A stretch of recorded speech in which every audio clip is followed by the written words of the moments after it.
요한복음 5장입니다. 요한복음 5장 16절부터 20절까지 말씀. 요한복음 5장 16절부터 20절까지 말씀.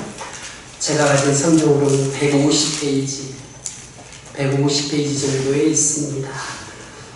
요한복음 5장 16절부터 20절까지 한 절씩 교대로 읽겠습니다. 그러므로 안식일에 이러한 일을 행하신다 하여 유대인들이 예수를 박해하게 된지라. 예수께서 그들에게 이르시되 내 아버지께서 이제까지 하시니 나보이라 하시니 유대인들이 이로 말미암아 더욱 예수를 죽이고자 하니 이는 안식일을 범할 뿐만 아니라 하나님을 자기의 친아버지라 하여 자기를 하나님과 동등으로 삼으신 이러라. 그러므로 예수께서 그들에게 이르시되 내가 진실로 너희에게 이르노니 하나님의 아버지께서 하시는 일을 보지 않고는 아무것도 스스로 할 수 없나니 아버지께서 행하시는 그것을 아들도 보아 쓰시리로다. 같이 읽겠습니다. 아버지께서 아들을 사랑하사 자기가 행하시는 것을 다 아들에게 보이시고 또 그보다 더 큰 일을 보이사 너희로 놀랍게 여기게 하시리라. 아멘. 누구든지 그리스도 안에 있으면 새로운 존재입니다. 고린도후서 5장 17절 말씀이 그런즉 누구든지 그리스도 안에 있으면 새로운 피조물이다. 이전 것은 지나갔으니 보라 새 것이 되었도다. 누구든지 그리스도 안에 있으면 성도가 되지요. 그리고 하나님의 일을 하도록 부름을 받습니다. 자, 우리 그리스도인들은 누구나 그리스도 안에서 새로운 피조물이고요. 그리스도 안에 있으면서 우리는 하나님의 일을 하도록 부름을 받았습니다. 여러분이 세례 받을 때 안수를 받지요. 세례의 안수로 하나님의 일을 하도록 위임을 받고 부름을 받습니다. 그래서 우리는 하나님의 자녀들인 동시에 하나님의 일을 하는 거룩한 백성이라고 할 수 있습니다. 하나님의 일을 한다 그러면 많은 분들이 주의 종들만, 목사들만 하는 것으로 오해를 하시더라고요. 그런데 종교개혁 전통에서 중요한 정신 중에 하나가 만인제사장주의가 있습니다. 혹시 들어보셨습니까요? 만인제사장주의. 아주 중요한 정신입니다.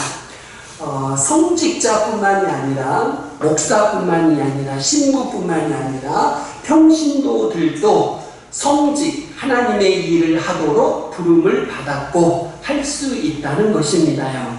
여러분, 성직이 따로 있는 게 아닙니다. 성직이 따로 있는 게 아니에요. 목회도요, 우리가 흔히 성직이라고 부릅니다마는 목회를 하면서도 하나님의 뜻에 어긋나면 그건 성직이 아닙니다.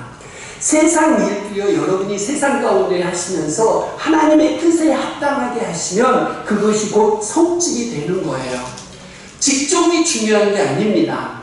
물론 직종 중에 하나님이 용납하시지 않는 것들이 있어요. 예를 들자면 도박이라든가 마약이라든가 술을 판다거나 이런 것들. 이미 성경상 분명하게 하나님이 금하신 직종을 제외하고는 세상 가운데서 여러분들이 그 일을 하나님이 보시기에 합당하도록 여러분들이 수행해 나가시고 그곳에서 하나님의 영광을 드러낸다면 그것이 그 직업이 바로 성직이 되는 것입니다. 그래서 직종이 중요하지 않습니다. 그 직종을 어떻게 수행하느냐 이거지요. 저도 이렇게 교회에서 목회를 하면서 참 두려운 마음이 들 때가 있습니다. 이 목회를 하나님의 뜻에 합당하게 하면 제가 하는 목회는 성직이 될 것입니다. 그런데 제가 하는 목회를 제 마음대로 혹은 제 생각대로 제가 하고 싶은 대로 한다고 하면 그건 성직이 아니에요. 여러분들이 지금 삶의 현장에서 하시는 그 일이 성직이 되시기를 주의 이름으로 축원드립니다. 오늘 본문을 보시면 부름받은 성도들이 어떻게 하나님의 일을 할 것인가를 잘 보여주고 있습니다. 하나님의 일이 도대체 무엇인가?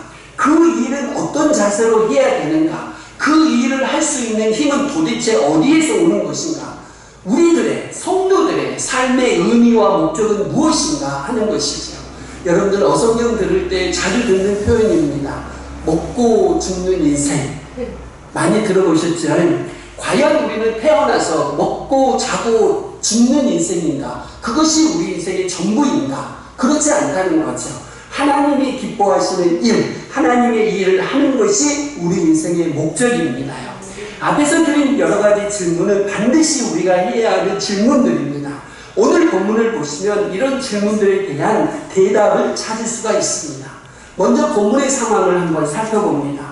예수님이 38년 된 병자를 고치시고 그가 지금까지 누워있던 자리를 들고 가라고 말씀을 하셔요. 이때 유대인들은요, 율법에 초점을 맞춰가지고 그 사건을 이해합니다. 그래서 그들은 안식일에 예수님이 이런 일을 행한다고 해서 예수님을 핍박하게 되었다고 16절은 말씀합니다. 여러분, 유대인들과 율법의 관계입니다. 유대인들이 하나님께 율법을 받았습니다. 그것을 유대인들이 자랑하지요. 그들은 하나님의 법을 가졌습니다. 사실 그들은 자랑할 만한 것을 가진 것 없습니다. 그런데 그들은 하나님이 왜 율법을 주셨는지를 간과하고 있어요. 문자는 알고 있는데, 율법을 읽어서 문자적인 의미는 이해하고 있는데 그 문자의 영을, 근본 의미를 알지 못하고 있습니다. 그러다 보니까 하나님의 아들을 핍박하고 심지어 죽이기까지 합니다. 유대인들은 하나님으로부터 율법이라는 하나님의 선물을 받았는데 그 선물 때문에 눈이 가리워져서 하나님의 진정한 목적을 보지 못하는 거죠. 하나님의 일을 보지 못하고 있는 것입니다. 우리 성도님들도 많은 경우에 그렇습니다. 하나님의 선물에, 하나님이 우리에게 선물로 주신 것 때문에 눈이 가리는 경우가 많아요. 선물로 주신 건강 때문에 영의 눈이 가리고, 선물로 주신 재물 때문에 영의 눈이 가리고, 선물로 주신 재능 때문에 영의 눈이 가리고, 선물로 주신 자식 때문에 눈이 가리는 경우가 많이 있습니다요. 여러분, 첫 번째, 여러분들이 하나님의 일을 하려면 영의 눈이 열리셔야 됩니다요. 영의 눈이 열리셔야 돼요. 예수님이 세상에 오신 것은 가려진 우리의 영의 눈을 열어서 진정으로 봐야 할 것들을 보게 하기 위해서입니다요. 예수님은 우리의 영의 눈을 열어서 영적으로 볼 수 있게 하기 위해서 오신 거죠. 자, 사도 바울이요, 고린도후서에서 탄식합니다. 뭐라고 탄식하냐면, 유대인들이 모세의 글을 읽을 때에 수건이 오히려 그 마음을 덮었다고 탄식해요. 유대인들은 하나님이 주신 선물, 율법을 가지고 있는데 그 율법을 읽을 때에 그 마음을 수건이 덮어버렸다는 거죠. 그래서 율법을 보면서 정말로 봐야 할 것을 보지 못하더라는 것입니다요. 이것에 대한 처방을 바울이 내립니다. 그 처방은 바로 예수 그리스도입니다요. 이렇게 고린도후서 3장 16절 17절은 말씀합니다. 그러나 언제든지 주께로 돌아가면 그 수건이 벗어지리라. 주는 영이시니 주의 영이 계신 곳에는 자유가 있느니라. 여러분, 우리가 예수께로 돌아가야 됩니다요. 예수께로 돌아가야만 우리 눈을 가리고 있는 수건이 벗겨지는 겁니다. 예수께로 돌아가야만 그 수건이 벗겨지면서 우리의 영의 눈이 열리는 거예요. 다른 해답이 없습니다. 다른 해답이 없어요. 여러분, 영의 눈이 열려서, 마음이 열려서 정말로 봐야 할 것들을 볼 수 있으려면 예수님께로 돌아오셔야 됩니다. 우리의 눈이 가려져 있을 때, 하나님이 주신 선물 때문에 눈이 가려져 있을 때, 어떤 문제 때문에 우리의 눈이 가려져 있을 때, 어려움 때문에 눈이 가려져 있을 때 우리는 어떻게 해야 될까요? 그 해답은 다른 게 없습니다. 오직 예수 그리스도십니다.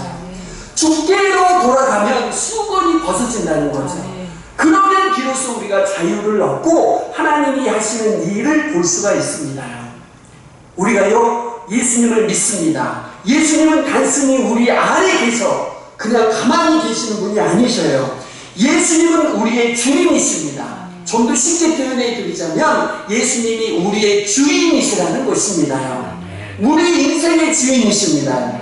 주인은 주도권을 쥐고 있는 거죠. 그렇죠? 우리 인생의 주도권을 우리 주님이 쥐고 계시는 거예요. 예수님이 우리 안에 계신다는 것은 예수님이 우리 안에서 주도권을 행사하시는 것입니다요. 우리를 지도하시고 인도하시는 겁니다. 우리의 눈까지도 변화시켜 주십니다. 어떻게 해요? 예수님의 시각에서 보도록 하신다는 것입니다요. 예수님이 우리 안에 있을 때 일어나는 놀라운 변화가 바로 그것입니다요. 어떤 사람을 볼 때 예수님의 눈으로 보는 겁니다. 나 자신을 볼 때 예수님의 눈으로 보는 겁니다. 어떤 사건이 일어날 때 예수님의 눈으로 보는 거예요. 예수님이 우리 안에 계실 때 그냥 가만히 앉아 계시는 분이 아니시고 인생의 주도권을 행사하시는데, 중요한 것은 우리의 시각을 바꾸어 주시는 거예요.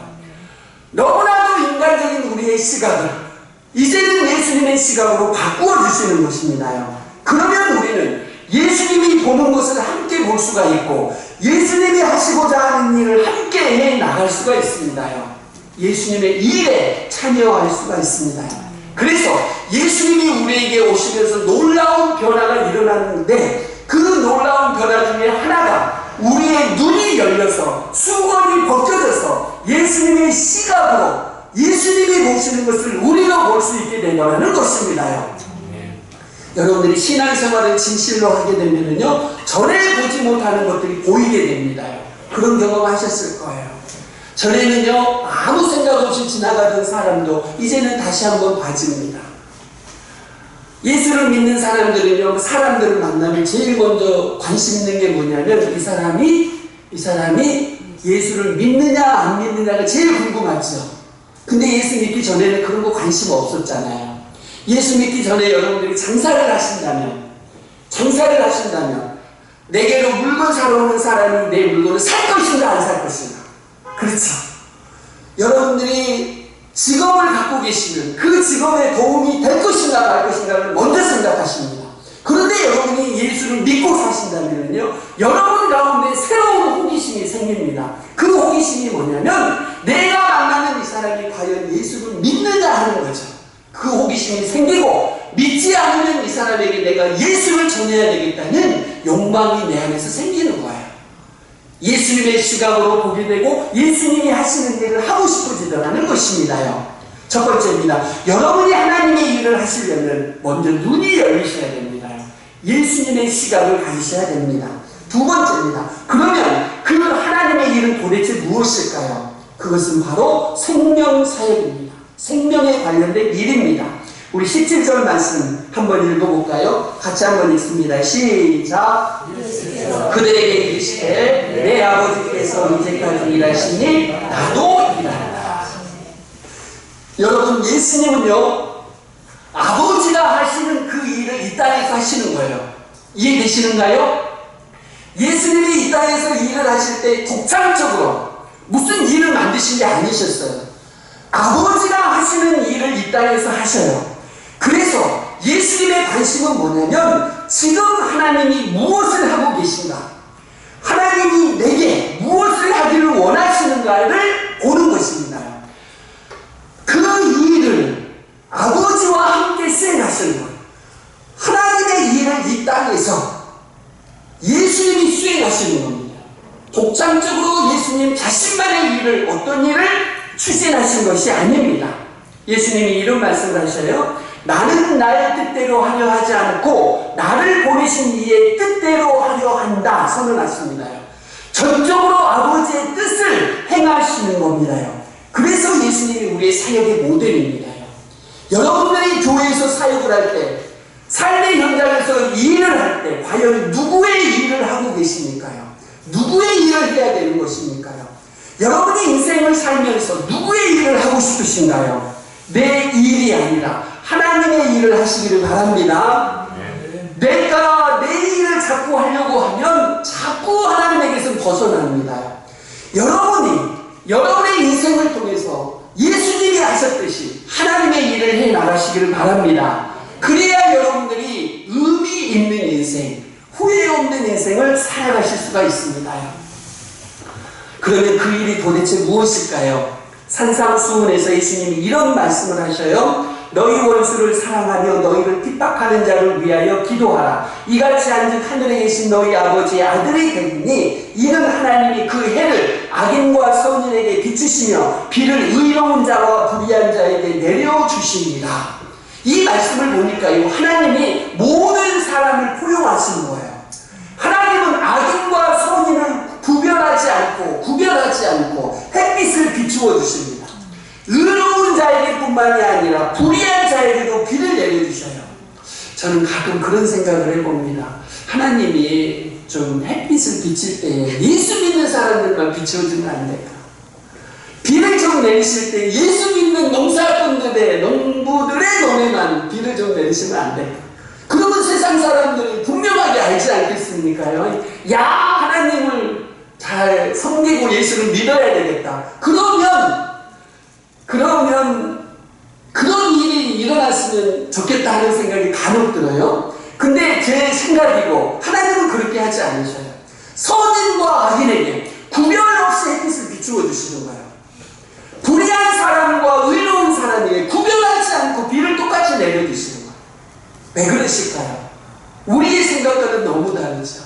하나님은 좀 교회 다니는 사람들, 예수 믿는 사람들만 많이 축복해 주시고, 안 그런 사람들은 그냥 맨날 가난하게 하고 병들게 하고 그냥 못 살게 굴고 그러셨으면 좋겠는데 하나님은 그렇게 하지 않으셔요.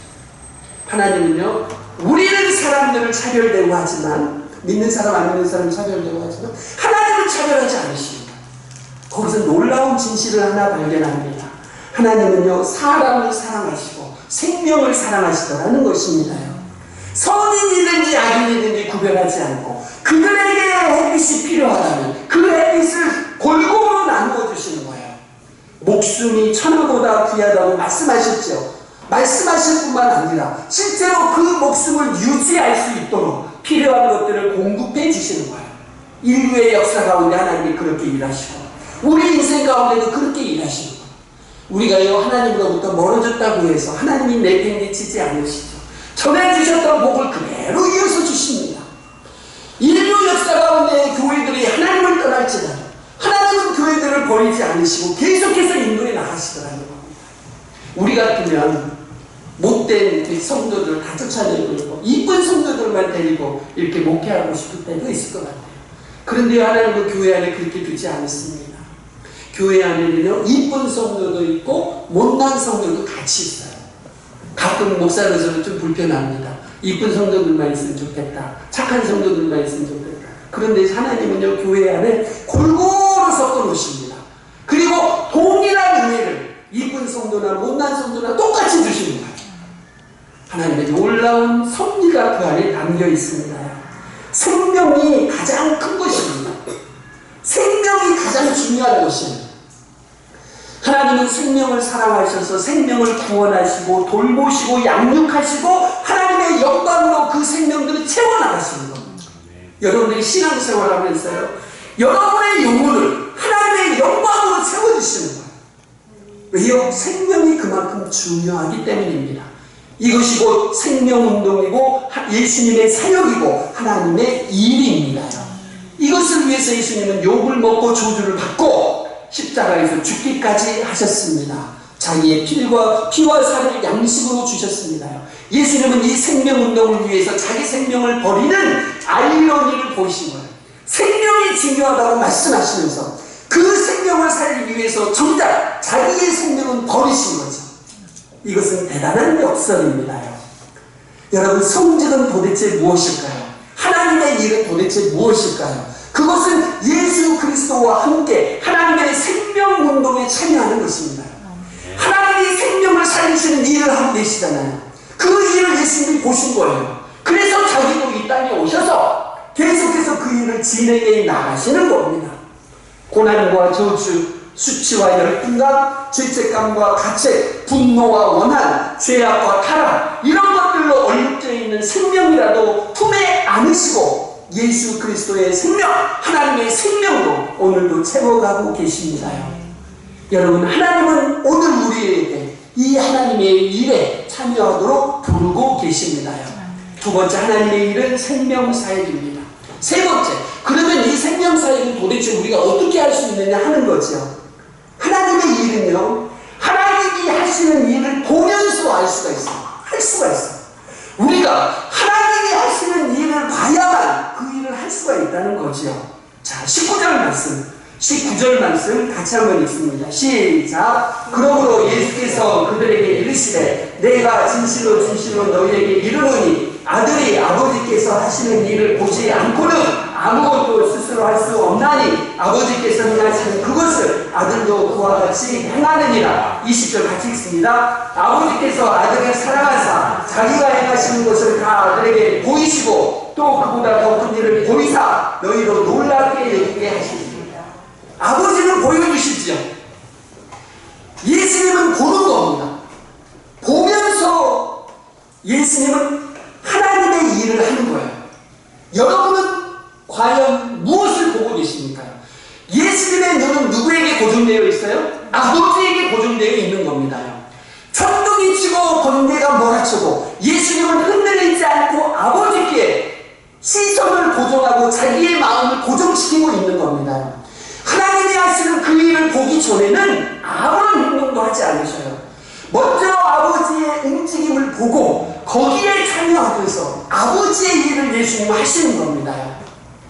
예수님은 철저하게 아버지를 반영하십니다. 아버지의 뜻이 하늘에서 이루어진 것 같이 땅에서도 자기를 통해서 그대로 이루어지게 하는 것이 예수님의 삶이었어요. 우리의 삶이 이러한 삶이 되시기를 축원드립니다. 하나님이 하시는 일을 예수님이 하신 것처럼 우리도 이제는 하나님이 하시고 예수님이 하신 그 일을 이제는 우리가 이어받아서 계속해서 해나갈 수 있으시기를 바랍니다. 예수님은 사실 자기의 이상, 뜻, 계획을 모두 포기하셨습니다. 예수님은 자기를 비우시고 자기를 버리셨습니다.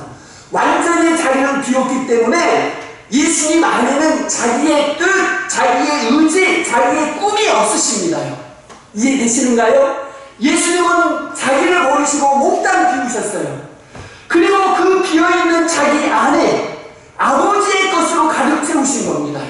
그러다 보니까 아버지의 뜻이 자기의 뜻이 되고 아버지의 일이 자기의 일이 되고 아버지의 꿈이 자기의 꿈이 되고 아버지의 비전이 자기의 비전이 되는 거예요. 오직 아버지의 것으로만 자기를 가득 채우는 겁니다. 아버지의 일만을 하려고 작정하고 그렇게 사신 겁니다. 그것이 우리 주님 예수님이십니다. 여러분들이요, 제가 처음에 말씀드렸어요. 목사만 선지자가 아니고 우리 성도님들도 선지자입니다. 직종이 중요한 게 아니고 어떤 자세로 그 일을 해나가느냐가 훨씬 중요하다고 말씀드렸습니다. 우리 성도님들이 하나님의 일을 도대체 어떻게 감당해야 될까요? 여러분, 성도님들은 그리스도와 함께 십자가에 못 박힌 사람들입니다. 나를 비우고 버린 사람들입니다. 그리고 거기에 하나님 아버지의 뜻과 일로 가득 채운 사람들입니다. 그러므로 성도들은 꿈도 죽고 이상도 죽고 판단도 죽고 감정도 죽고 의지마저 죽고 오직 하나님의 것으로 가득 채워서 아버지의 삶을 살며 아버지의 일을 하려는 사람, 그 사람이 바로 성도입니다요. 성도는 자기의 꿈과 비전을 이루어 나가는 사람이 아니라 하나님의 꿈과 비전을 이루어가는 사람이에요. 진정한 목사는 어떤 목사겠습니까? 자기의 꿈과 비전을 이루어가는 목사가 아니라 하나님의 꿈과 비전을 자기의 삶과 삶을 통해서 이루어가는 목사가 진정한 목사입니다. 진정한 성도는 도대체 누구겠습니까요? 나의 것은 다 비우고 버리고 하나님의 것으로 충만해져서 하나님의 비전과 꿈을 이루어가는 것, 이것이 성도들의 삶이 되어야 할 줄로 믿습니다.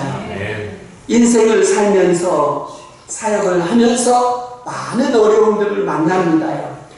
그런데 여러분, 그 어려움들은 도대체 어디서 생길까요? 많은 경우에 여러분, 내가 살아서 문제들이 생깁니다. 내가 죽으면 문제가 안 되는데 내가 버젓이 살아있으니 문제가 되는 일들이 참 많습니다. 아직도 내 안에 너무 내가 많은 거예요. 가시가 놓쳐있는 거예요. 가시가. 내가 많은 가시가 놓쳐서 작은 일에 쓰러지고 작은 일에 넘어지는 겁니다. 내 안에 아직도 내 자아가 충만하면 하나님의 일을 할 수가 없고 하나님의 뜻을 품을 수가 없거든요. 우리 성도님들이 왜 자꾸 어려움에 직면하고 죽겠다는 아우성을 치는 걸까요? 물론 환경의 요소도 있고 다른 사람들의 잘못도 분명히 있습니다. 하지만 보다 근본적인 원인은 내가 살아서일 때가 훨씬 더 많습니다. 제가 여러분들이 전적으로 여러분들이 나쁜 사람이다, 잘못했다 그렇게 말씀드리는 게 아니고 사실 내가 죽으면 많은 일들이 그냥 넘어갑니다. 그런데요, 내가 살면 그렇지 않습니다. 사사건건 일이 생기고 사사건건 문제가 발생됩니다. 사랑하는 성도 여러분들이요, 여러분들은 하나님의 동역자입니다. 여러분들은 하나님의 동역자입니다. 여러분은 여러분의 꿈과 비전을 이루도록 부름을 받지 않았습니다. 여러분은 하나님의 꿈과 하나님의 비전을 이루도록 부름을 받았습니다. 이 소명감과 정체성이 저와 여러분 가운데 분명해지시기를 주님의 이름으로 축원드립니다. 그런즉 이제는 내가 산 것이 아니요 오직 내 안에 그리스도께서 사신 것이라 선언하며 사시길 바랍니다. 이렇게 살면은요, 우리가요 하나님의 일을 할 수가 있고 하나님의 뜻을 이루어 갈 수 있습니다. 인도의 캘커타 시를 방문하면 누구나 꼭 찾아가고 싶은 곳이 있다고 해요. 그곳은 테레사 수녀가 세운 죽어가는 사람들의 집입니다요. 폐허가 된 사원을 고쳐가지고 만든 곳인데요, 길거리에서 죽어가는 사람들을 데리고 와서 죽는 순간만이라도 인간적인 대우를 받도록 돌보아주는 집입니다요. 테레사 수녀가 수녀로서 인도에 처음 왔을 때 그녀는 그곳에서 무엇으로 하나님께 영광을 돌릴 수 있을까 기도하고 있었어요. 그런데 그녀에게는 충분한 돈도 없었고 도와줄 사람도 별로 없었고 특별한 재능도 없었습니다.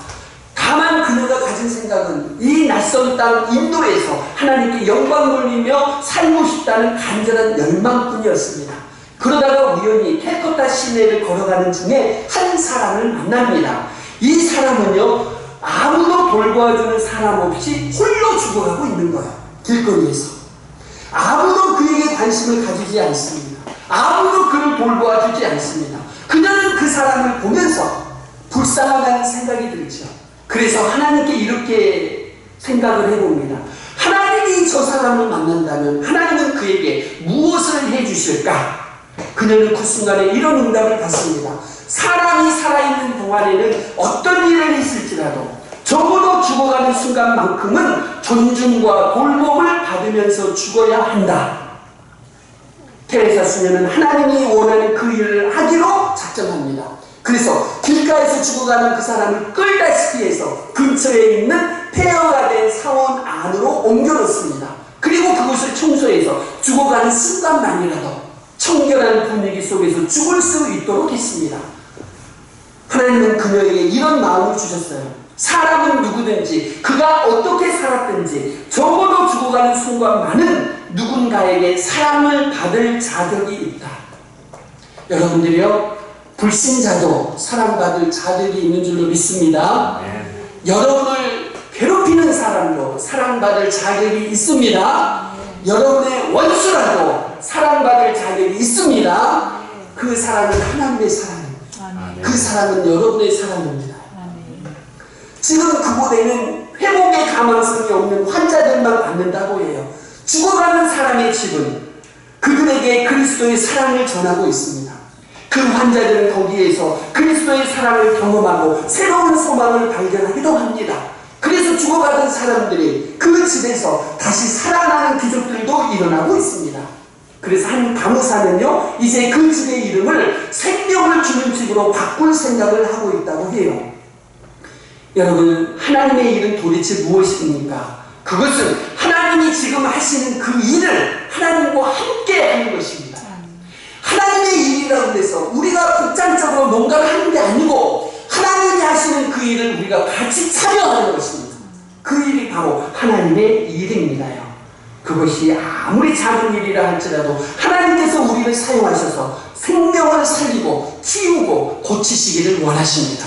그 일이 곧 하나님의 일입니다. 사랑하는 성도 여러분들이 하나님의 일에 대해서 말씀을 드렸습니다. 첫 번째, 하나님의 일을 하려면 예수 그리스도에 의해서 영의 눈이 열려야 됩니다. 여러분 안에 예수님이 계셔서 여러분의 시각이 바뀌어져서 예수님이 보는 것을 여러분이 보실 수 있어야 됩니다. 그러면 그 하나님의 일은 도대체 뭐냐? 생명입니다. 생명운동, 생명사역입니다. 세 번째, 그 생명사역은 어떻게 할 수 있나요? 예수님 말씀해 보니까 누구도 스스로는 할 수가 없어요. 저와 여러분이 마찬가지입니다. 하나님의 일을 우리 스스로는 못합니다. 그러면 어떻게 할 수 있느냐? 하나님이 하시는 일을 보아야 할 수가 있습니다. 예수 그리스도를 통해서 하나님을 만났고 하나님의 일을 보아야 우리가 할 수가 있어요.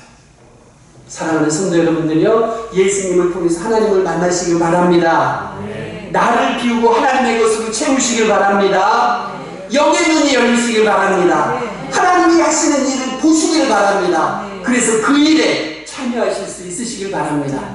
그러면 우리는 먹다 죽는 인생이 아니라 의미 있는 인생을 살아갈 줄로 믿습니다. 기도하시겠습니다.